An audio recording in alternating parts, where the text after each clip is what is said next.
tidaklah ibarat pepatah orang, umur panjang, amal pendek. Jadi mudah-mudahan Allah Subhanahu wa Ta'ala apa yang dapat dikerjakan di dalam umur yang panjang itu dapat diterima, dan mudah-mudahan pula kalau ada kekeliruan-keliruan dalam umur yang cukup panjang itu akan diampuni dan dimaafkan. Amin ya rabbal alamin. Saudara-saudara, sebenarnya kalau kita memikirkan zaman yang lampau dan dipertaruhkan dengan zaman sekarang dan dirangka-rangkakan dengan apa yang akan kejadian di depan, maka tidaklah cukup kalau kita bicara dalam beberapa puluh menit. Akan tapi oleh kerana kita sudah bertemu di sini, baiklah saya ingin sampaikan beberapa unsur-unsur saja daripada pengalaman saya yang begitu lama diberikan oleh Allah Subhanahu wa Ta'ala, untuk barangkali dapat kita sama-sama fikirkan dan ketahui dan fikirkan. Saudara-saudara, kita berada di satu tempat Keramat 45, Keramat Raya 45. Kalau orang menyebut Keramat Raya 45, sudah tergambar itu apa bentuk orangnya itu, bagaimana pikirannya dan kemana tujuannya.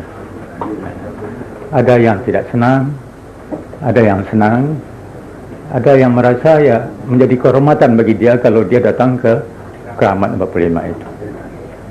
Itu pembawaan sejarah. Pembawaan sejarah. Rasulullah SAW pernah bersabda di waktu khutbah beliau yang terakhir, "Inna zaman qad istadar." Zaman beralih, musim berganti. Maka Keramat 45 pun semikian itu. Dalam masa dia didirikan tempat berjuang sampai sekarang ini, juga macam-macam yang dideritanya. Ada yang hampir terlepas daripada kita, sudah itu kembali lagi. Ada yang hendak dijadikan orang tempat pertemuan, tapi tidak jadi. Alhamdulillah, Allah Subhanahu wa Ta'ala melindungi Keramat 45 ini sampai sekarang.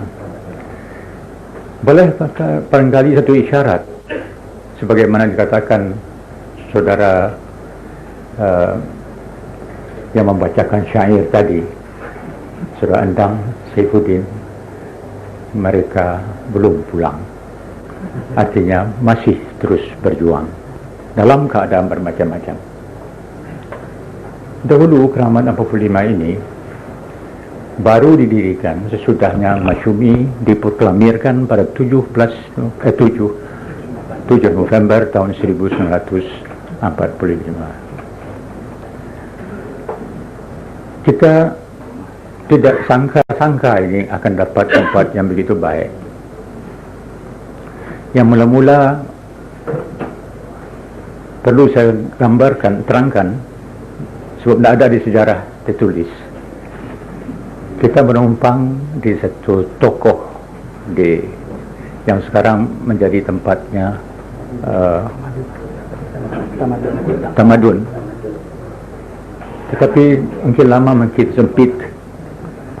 Maka datanglah seorang sahabat kita, seorang pedagang Indonesia yang merintis jalan sebagai seorang pedagang yang besar, dari mulai duduk di kaki lima, dia naik sampai menjadi orang pedagang besar.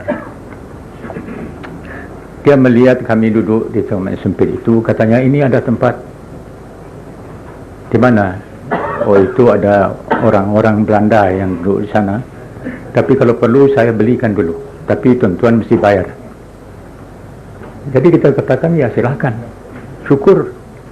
Maka dibelinya lah tanah ini seluruhnya dengan apa yang ada padanya, dengan harga 250 rupiah.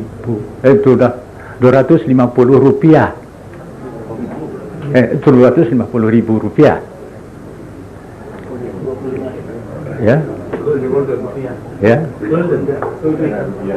250 ribu rupiah biasa dulu. Tetapi kalau sekarang ini sudah miliar. Ya bukan salahnya Karaman 45, salahnya rupiah saja. Jadi naik harganya. Jadi saudara kita tuh Rahman Tamin, ya. Jadi perlu diingatkan bagi kita yang duduk di sini bahwa salah satu jasa yang penting ialah Rahman Tamin. Kita mengansur dalam 5 tahun sedikit-sedikit. Kesudahnya masih ada utang 50.000. Sudah katanya biarlah ini zakat saya sudah. Jadi ini dibayar oleh kita cuma 200.000. Jadi alhamdulillah kita mempunyai tempat untuk mulai perjuangan. Ini sebagai sebagai mukadimah lah begitu. Adapun di dalam pekerjaan kita, memang kita merasakan zaman itu beredar musim berganti. Beredar zamannya, sebenarnya manusianya pun berganti-ganti. Kalau kita melihat bagaimana cara kita perpuluhan pertama kali, itu kita memulai sesuatu berbuat pekerjaan tanpa rencana. Tidak ada pakai planning, replanning, semuanya tidak ada. Tapi keadaan begini kita sudah mengemukakan, memproklamirkan kemerdekaan kita mesti perjuangkan dengan kekuatan yang ada. Apa yang ada pada kita. Satu kali kita mesti berlomba-lomba dengan radio Belanda. Kita duduk dengan Belanda di tempat ini juga. Kita proklamirkan kemerdekaan kita, tapi kita di sini dan dia juga di sini. Mereka mengadakan radio di tangan dia, tapi kepada kita diberi kesempatan untuk mengungkapkan pendapat kita. Jadi kita sekali seminggu diberi kesempatan untuk membentangkan sebagai negara Republik Indonesia di radio yang dikuasai Belanda. Itu cara-cara yang dulu itu. Jadi ada semacam berlomba-lomba, fastabiqul khairat begitu. Barangkali itu satu suasana yang tidak dapat kita pikirkan sekarang ini. Yang menjadi soal bagi kita tidak hanya bicara dengan orang Belanda, tapi dengan orang luar Belanda, orang luar Indonesia, di Eropa, di Amerika. Kemana kita pergi? Kita pergi ke Pak Rashidi. Pak Rashidi menguasai 2 bahasa dengan gampang, yaitu bahasa Inggris dan bahasa Prancis. Dari tiap-tiap kita memerlukan itu, Pak Rashidi dengan waktu yang singkat, ini malam kita Rashidi bicara, Pak Rashidi menulis satu makalah dalam bahasa Inggris dan bahasa Prancis, satu kaligus, satu sore itu. Itulah makanya Pak Rashidi tidak memikirkan apa dia jadi apa senang, tidak minta honorarium, tidak apa-apa. Dia merasa dia pejuang. Itu yang dia bisa, tidak memakai bambu runcing untuk perang dia tapi dia pena runcingnya yang dipakai. Ya, sama-sama runcing dan sama mana yang lebih tepat nanti akibatnya. Itu kita tidak merasa bahwa ini kita punya kelompok kami, kelompok itu tidak. Ini kita orang yang perjuangan kemerdekaan. Kerjasama dengan satu sama lain, sama-sama mengerti. Perkataan kami tidak ada waktu itu. Yang ada perkataan kita. Ini bahasa Indonesia ini satu bangsa yang istimewa ini. Kalau dibawa ke bahasa Barat, we saja satu we. Kami.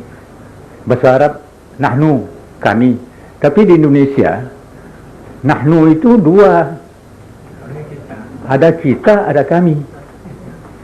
Kalau kita sebagai kekeluargaan. Tapi kalau kami, ya kami, itu Tuhan tidak. Ya. Kalau kami, kelompok kami, rumah kami, bukan rumah untuk saudara, atau rumah Tuhan. Jadi ada perpisahan antara kami dengan kita. Dulu kami itu tidak disebut. Kita semua. Kita perang. Kita mendirikan Republik Indonesia. Yang ada yang proklamirkan, ada yang mentaruhkan jiwa. Habis. Asal ini kita mendapat kemerdekaan. Ada yang dengan bambu runcing, ada yang dengan pena runcing, ada yang dengan segala macam yang cara-cara ikhlas, tidak menunggu ada departemen hankam. Itu tidak ada, itu hankam seperti sekarang ini tidak ada yang punya uang terus menerus, tidak ada berhutang, ya, tidak ada anggaran belanja untuk perang dengan Belanda itu. Anggaran belanjanya di rumah tangga masing-masing membayar dengan tidak berkwitansi, memberi dan memberi, itu pekerjaannya. Saudara-saudara, ada satu hal yang aneh yang barangkali dalam sejarah kita baru satu kali itu terjadi. Waktu itu orang Belanda ditangkapi oleh orang Jepang. Jadi sini ini macam ada sekutu, ada Belanda, ada Jepang, masih ada kita. Berkumpul di Jakarta ini. Ada kaigunnya, ada apa segala macam, masih ada yang untuk menyelesaikan. Orang Jepang mesti dikeluarkan. Tapi orang Belanda itu mesti diangkat oleh Jepang, waktu Jepang mengangkat mereka itu sebelum kemerdekaan, sebelum duduk persoalan, maka rumah-rumah di Jakarta ini banyak yang ditinggalkan oleh Belanda, ditempati oleh Jepang tadi. Tetapi harta benda itu tinggal di sana. Orang di sekelilingnya melihat itu harta benda yang berharga. Kalau dalam kebudayaan kita sekarang itu tidak soal, itu sebentar habis. Arahnya kemana tidak tahulah kita. Tapi waktu itu menjadi persoalan bagi orang sekitarnya. Kemana barang ini dibawa? So ini bukan barang kita, ini barang orang asing. Lantas mereka ambil itu baik-baik dan antarkan kepada Pak Kasman Singwonobejo. Sebab apa? Pak Kasman Singwonobejo adalah ketua dari KNIP. Ya, KNIP. Jadi dilihatnya ini pemimpin kita nih, yang kita percaya ini KNIP. Wakil kita, ketua dari wakil kita. Dibawalah semuanya barang-barang itu ke rumahnya Pak Kasman. Sehingga Pak Kasman tidak ada tempat lagi, payah aja gini menerimanya. Ini untuk perjuangan katanya. Mereka tidak mengambil barang itu untuk diri sendiri. Kalaupun diambil tidak ada satu orang kan yang tahu. Begitu kebudayaan kita di waktu itu. Ya. Kalau sekarang barangkali berlainan cara-caranya. Dan kalau kita hendak menghadapi Belanda berperang, tidak minta dulu pangkat saya apa dan berapa gaji saya, tidak. Dengarkan saja panggilan Bung Tomo dari Surabaya melalui radio siap maghrib, Allahu Akbar, Allahu Akbar, Allahu Akbar. Mari kita maju ke depan untuk menghadapi perjuangan. Dengan apa pergi ke sana? Senjata tidak ada. Dengan bambu runcing saja. Malah kiai-kiai dengan santri-santri yang maju ke depan dengan tidak banyak fikiran. Ini jihad fi sabilillah. Walladzina jahadu fina lanahdiyannahum subulana wa innallaha lama'al muhsinin. Ini yang mendorong mereka itu. Ini jihad fi sabilillah. Kita maju dulu, di tengah jalan akan petunjuk jalan dari Allah. Bukan satu jalan, tapi subulana, banyak jalan-jalan yang lain. Ini keyakinan yang jadi modal daripada kita, dari kiai-kiai dan para santri-santrinya. Banyak para kiai yang gugur dalam perjuangan dengan itu. Dengan memberuncing, memaksa kepada Jepang supaya Jepang memberikan senjata. Dan kalau senjata sudah dapat dari Jepang, maju ke depan sebagai pejuang bersama-sama dengan kelompok-kelompok, dikatakan Fisabilillah namanya, atau angkatan Hizbullah. Kalau yang tua-tua Sabilillah, kalau yang muda-muda Hizbullah. Itu yang ongkosinya itu umat. Tidak pakai cerita banyak-banyak. Mereka maju ke depan. Begitulah cara bekerja dahulu itu dalam perjuangan yang pertama. Apa yang dinamakan budaya kita, itulah macamnya. Saudara-saudara, rupanya memang betul zaman beralih, musim berganti, zaman beralih. Sifat-sifat itu juga bisa berubah. Rupanya berlakulah apa yang difirmankan oleh Allah Subhanahu wa taala. Walanabluukum bisyarri wal khairi fitnatan. Kamu diuji bisyarr, dengan kesulitan dan kesakitan, kesempitan hidup, syarr. Tapi juga kamu juga diuji dengan khair, dengan kesenangan hidup. Dan apa yang terjadi ialah kalau bangsa kita ini diuji dengan kesulitan, bangkit dia punya potensi, keberanian untuk menghadapi kesulitan itu. Kalau dia seperti baja, seperti besi biasa, ujian dengan kesulitan itu menjadikan dia menjadi baja, membaku. Ada juga yang jatuh, memang ada yang jatuh, tapi yang restan yang jatuh itu menjadi tambah lama, tambah kuat. Yang paling berbahaya ialah ujian dengan khair. Ibtila bil khair. Ibtila bil syarr menumbuhkan kekuatan. Ibtila bil khair melumpuhkan, menghabiskan kekuatan.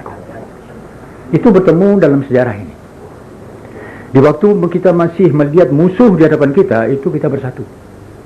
Seperti yang terangkan tadi oleh Pak Yunan, bersatu.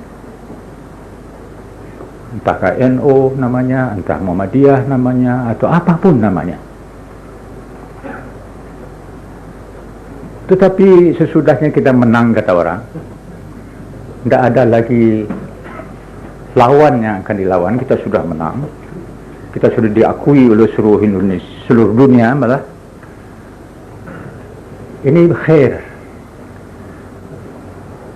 Orang itu tidak lagi berbicara dengan nahnu dengan arti kita, tapi nahnu dengan arti kami.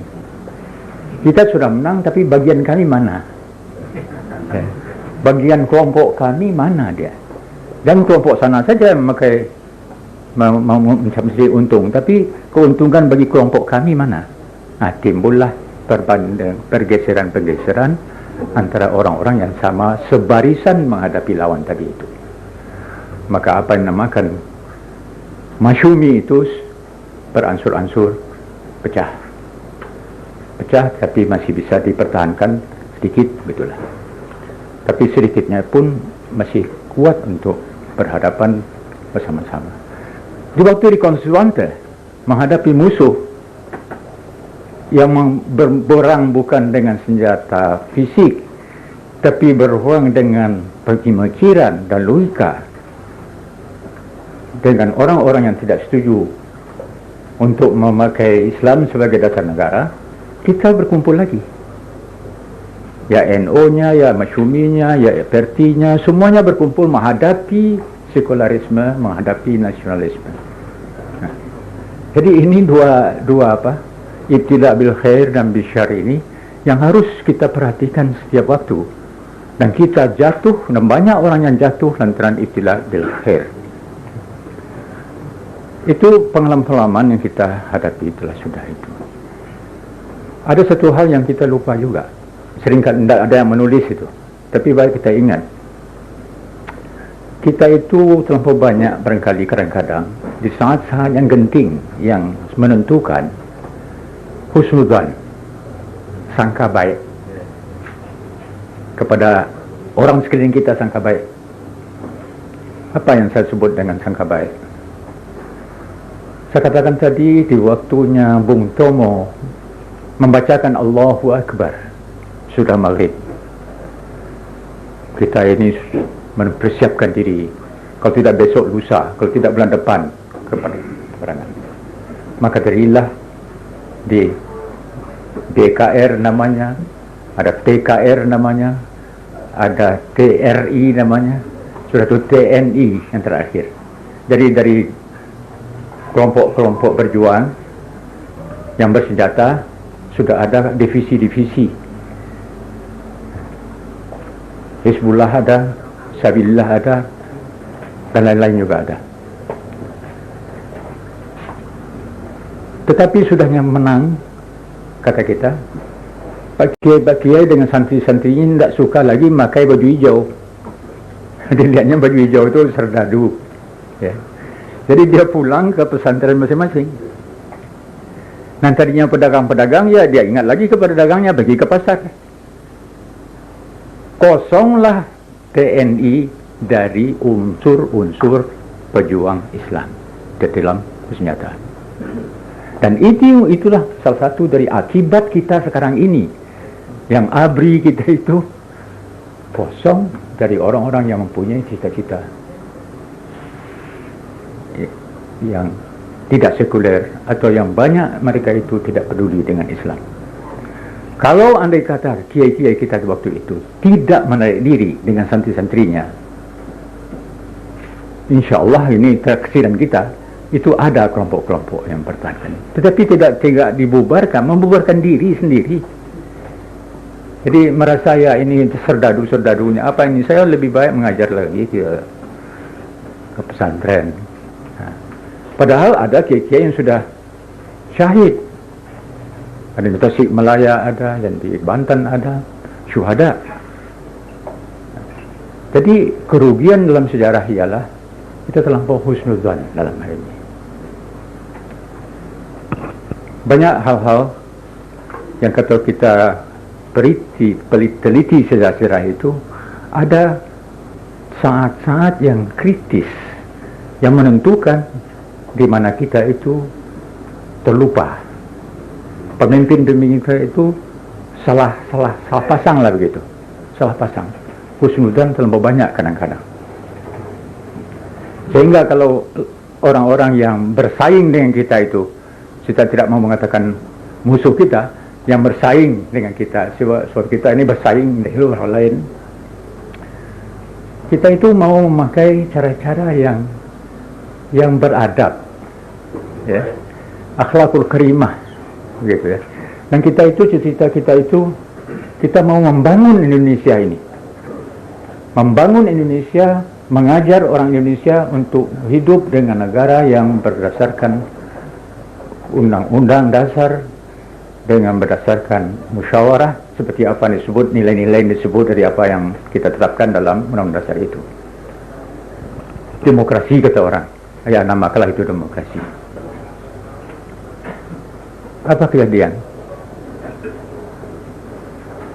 Orang main kayu, ya, tapi kita tidak mau main kayu. Apa yang main kayu? Umpamanya Bung Karno mengatakan dia sebagai presiden dia bisa membatalkan Uni Indonesia Belanda, itu dibatalkan dengan satu fatwanya di dalam pidato Maulid Nabi, batalkan itu. Ya kita merasa begini, ini keadaan sekarang kan lain dari dulu. Sebagai partai kita bisa bikin itu, tapi sebagai negara kita mempunyai akhlak negara. Kita sudah diakui oleh negara-negara lain sebagai negara yang sudah wajar dan patut duduk bersama-sama dengan mereka. Kita mesti memakai cara-cara yang pantas. Artinya, kalau nak membatalkan Uni itu bisa di dalam satu rapat bersama untuk membatalkan Uni secara biasa. Tidak, saya mau dengan pidatonya Maulid Nabi dia pecahkan sebagai presiden. Jadi kita mau according to the rules of the law, gitu ya, menurut cara-cara yang wajar. Jadi idealistik. Kita larang Bung Karno nggak bisa begitu. Bung Karno mengalah, tapi dalam hatinya dia menuntut balas dan tidak mau dibegitukan. Dicarinya kuatannya di belakang, dia kembali kepada partainya PNI dan dibujuk-bujuk pula oleh PKI.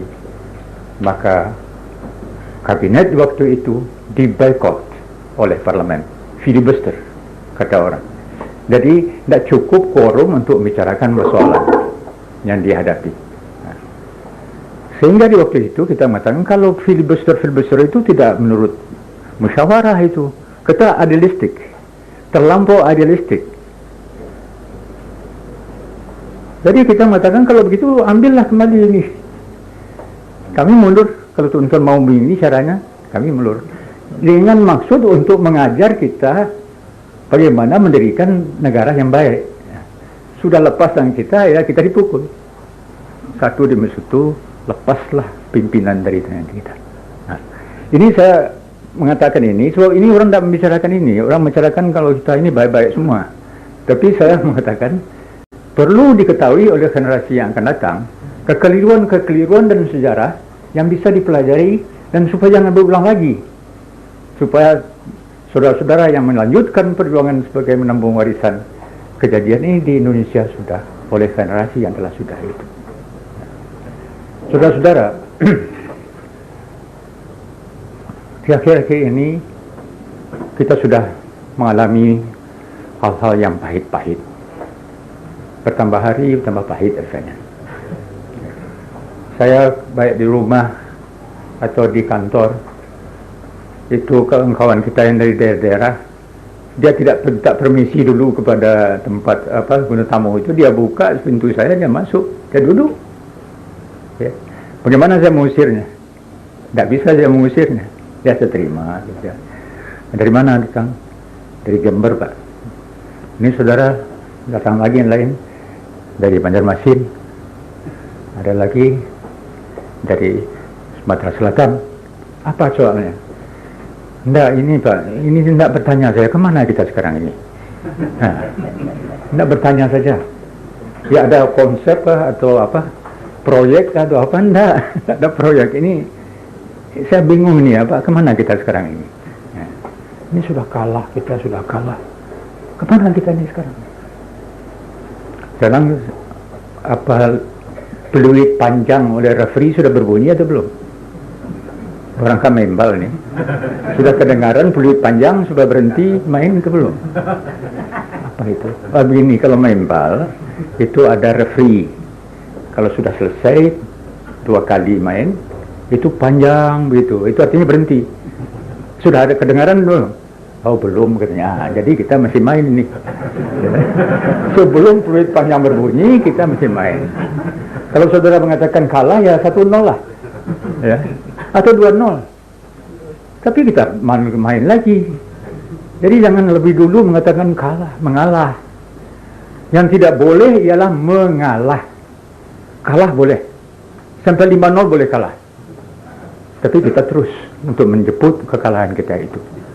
Tidak usah malu kita waktu semasa kita kalah. Tapi belum apa-apa kita sudah angkat tangan begitu, ya begitu, itu yang paling tidak boleh itu. Itu musuh kita itu. Sifat mengalah itu.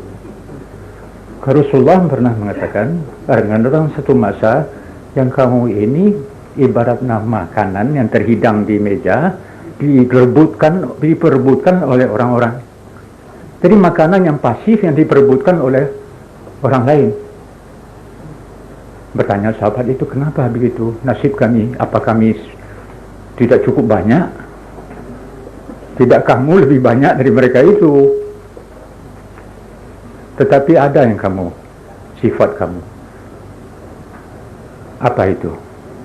Kamu mempunyai penyakit wahan. Wahan namanya penyakit. Bukan lantaran kamu sedikit, tapi kamu mempunyai satu penyakit wahan. Wahan itu apa? Hubbud dunya wa karahiyatul maut. Sangat cinta kepada dunia ini demikian rupa mau terus-menerus mendapat kelazatan dari dunia ini. Tidak kenyang-kenyangnya, tidak lapas hausnya. Makin diminum air, makin haus seperti meminum air laut. Itu hubbud dunya. Dan kalau sudah kena itu, apa saja yang diminta oleh orang lain kita kerjakan. Halal haram itu tidak menjadi soal. Dan karahiyatul maut itu kita takut. Fear, takut. Yang ditakutkan itu tidak perlu tentu. Tidak perlu tentu. Datang orang ke rumah dari Pak Lurah begitu. Kamu mesti begini, ya terima. Apa oleh karena pemerintah bilang ini? Apa Lurah itu bukan pemerintah yang menurut aturan. Ya menurut dia punya instruksi partainya lah begitu. Atau yang induk samangnya. Tetapi itu ketakutan, itu musuh kita yang terutama. Jadi kalau kita mau terus main, ini yang dua ini perlu kita hilangkan dulu. Hubbud dunia wa karahatul maut. Maut itu ya bukan karahatul maut saja. Kerunyut kening dari setnya itu juga sudah takut. Belum bicara setnya itu kerunyut keningnya sedikit, sama udah marah nanti. Nah, ini satu budaya yang sekarang kita masuk kikis. Kalau yang orang yang terlepas apa boleh buat. Tapi kita yang belum kena penyakit itu, cobalah jangka. Minumlah pilnya ya, untuk menjaga sebenarnya itu. Kalau seorang yang pilnya itu tidak di apotek, malam hari tahajud.